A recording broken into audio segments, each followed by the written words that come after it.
got a tip for you folks.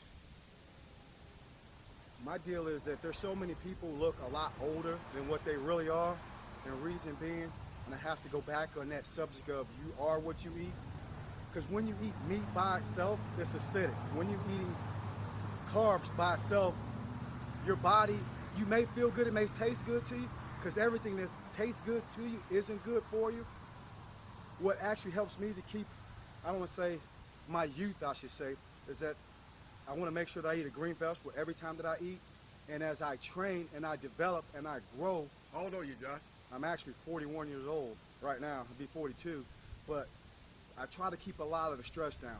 And again, to go back in the subject, you are what you eat. Meaning, when you eat meat by itself, it's acidic. But also, too, there's a reason why there's so many needs for Rolaids, antacids, Tums, acid reflux. Because when you eat that stuff by itself, it does harm to the body. It's acidic, it causes inflammation. Inflammation is how you get joint pain. It's how you kind of age.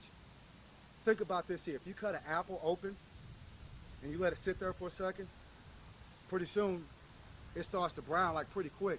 And that's called oxidation. And if you want to reverse that process or actually slow that process down, that's the reason why you want to kind of stay more of get in an alkaline environment. And that's where the green vegetables come into play. They're so important that you do eat those green vegetables, because that's what's going to actually keep you younger, keep your insides healthy, because if your insides healthy, that's what's going to manifest on the outside, then your outside to be healthy.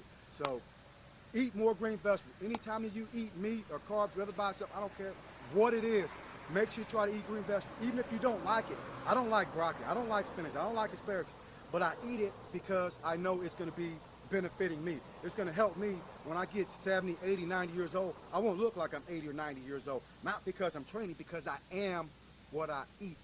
So you can do the same thing. And this is something that I'm really passionate about, that I want to kind of teach the younger generation, the middle generation, even the older generation. We can all change, but it starts with mentality. You got to change the way you think. If you say, here, I made up my mind. If you're in a relationship with a person and they're hurting you, you get to a point to where you say enough is enough. And when you make up your mind, you do what you have to. You say, no, I'm not going to deal with that. And this is what you need to do with your lifestyle right now. Say, here, I'm going to make sure I try to do these little things. Do the little stuff. And once you start mastering the little stuff, then the big things are going to come on. So do that, and I guarantee you, you'll be better. You'll feel better. You'll be healthier. You will look better. And people say, man, what are you doing? And you can just kind of pass that information on. So use that information to get started. Have a good one.